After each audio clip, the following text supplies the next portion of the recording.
Have you ever felt like your boss has made your working environment so unbearable that you wanted to quit your job on the spot? Well, you may be experiencing a form of constructive dismissal. To chat more about this, our guest for today is Siphiwe Mgandela, a seasoned HR professional with a wealth of experience from various industries ranging from ICT and manufacturing sectors for medium, large, local, and international organizations. Welcome to Conversations with a Professional. Thank you, Patronella. It's a pleasure to be here.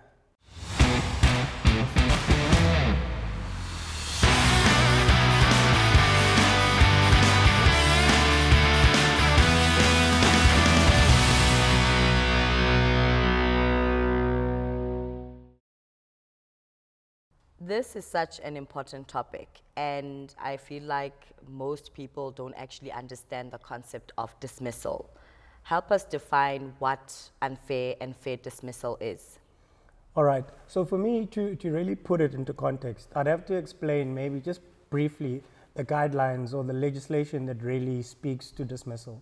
So the Labor Relations Act 66 of 1995 really guides the employment relationship, and in particular the Code of Good Practice on Dismissal, Schedule 8, where it highlights sort of the three conditions under which dismissal can happen, that being incapacity, operational requirement, and misconduct, perhaps which is better reference for today's session.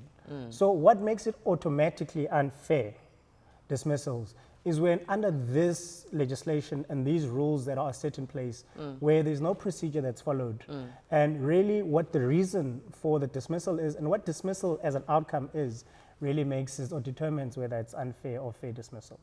Right. So would you say that in the form of constructive dismissal, which is really the essence of our discussion today, how do we actually see that playing out from a fair and unfair procedure?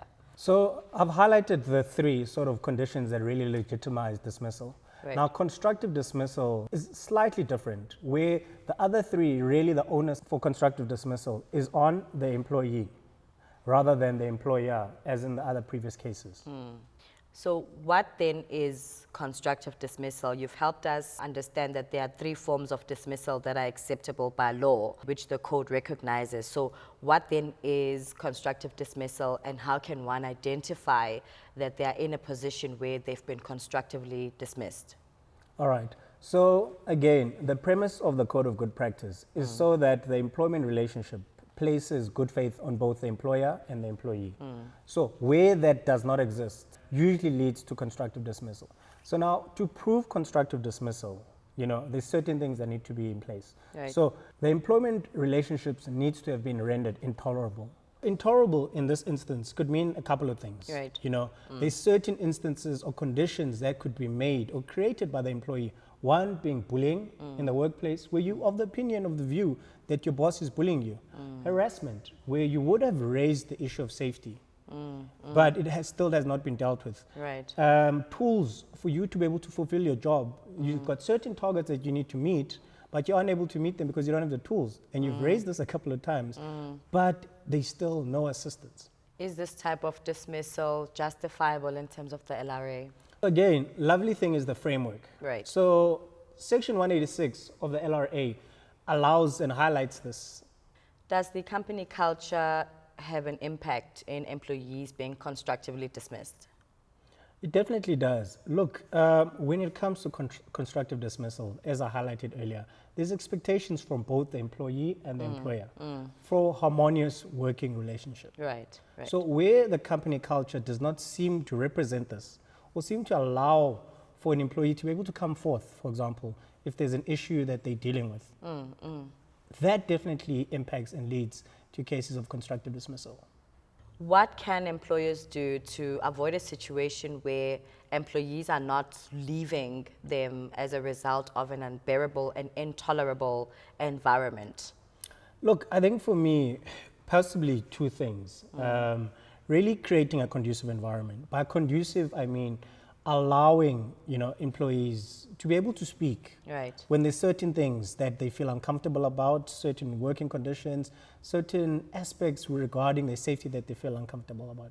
That's the one thing. Right. And I think majority of why people walk out is because line managers haven't dealt with whatever situations, whatever queries have come up for them to be able to address the conduciveness of the environment. For me, I think that's the biggest one. Earlier, you touched on the onus.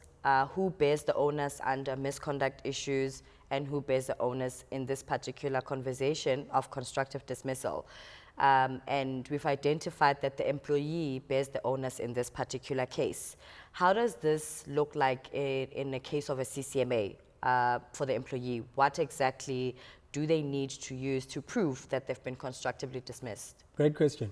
And really, I always say this to individuals, you need to have a paper trail. So emails, your contract of employment, your job description, all of those things set out what you should have and the tools that you should have. It sets out how you should be doing your work. So when you really go the constructive dismissal route, you're saying a lot of those conditions haven't been met. Right. Now, you need witnesses at a CCMA, but I can tell you now, you're not going to get any company witnesses at the CCMA. So what is the best thing? Is to show that you've tried, you've raised this, there's been proof, documented proof that you've raised this, you know? Such as grievances or other procedural things perhaps that HR would have assisted you in addressing maybe that intolerable nature, right? 100%, because all companies, the biggest rule, the first rule is say, exhaust all the internal processes first before just going straight to the CCMA. Right, right. And from an employer's perspective then, how does that look like for them when they have to prove that they have not constructively dismissed this employee, they have not in fact made the employment relationship intolerable? And how does the employer protect its name from reputational damage as a result of the allegations of constructive dismissal? So the employer always has to prove that there's policies and procedures had existed. They also have to prove that these have been consistent and how they've treated or acted towards this one particular individual has been consistent with everyone else. Right, right. So if they can prove that, and they also have the paper trail, they've got their records, same as the employee, to be able to prove this. If it's one case, you know, it doesn't really set off too many alarms. Once you start getting a second case, you know, a third case, it really means you need to really look into your team and dig deep to find out what really is the potential damage or exposure that your management team might be exposing the business to. Right, right. Do you see a rise in a number of constructive dismissals, especially now as people work from home, are people resigning as a result of mental health or other unfair conditions that maybe the employer may be placing upon employees? I definitely think yes, largely because, I mean, we're living in very different times now. Some of the opinion that COVID's gone and that it's safe, and a large contingent of the view that COVID is still here to stay. Right. Now, employers start saying, everyone come back to work. Yes. What does that look like? You know? So definitely a lot of those things need to be considered. What will also impact the increase in constructive dismissal cases is legislation. Right. Again, legislation is forever changing, forever developing. A further breakdown, just to highlight to you the extent of how broad harassment has been made. So withholding of work-related information. Now, how many people complain about this all the time? Right. And now with working from home, it's even going to be worse. I can tell you now, cases are definitely going to increase. Bullying, you know, yes, it's always been there and thereabout, but now it's expressed in the code.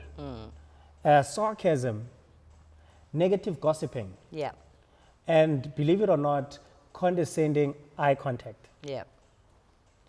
And what makes it even more difficult is that the onus is not on the perpetrator. The onus is on the impact on the claimant. Right.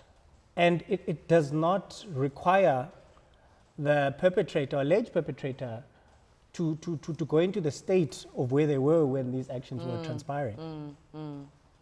This brings us to the end of another episode of Conversations with a Professional. Should you wish to be in touch with our guest for today, please check his information and contact details on the description in our channel. Stay tuned for more and keep safe.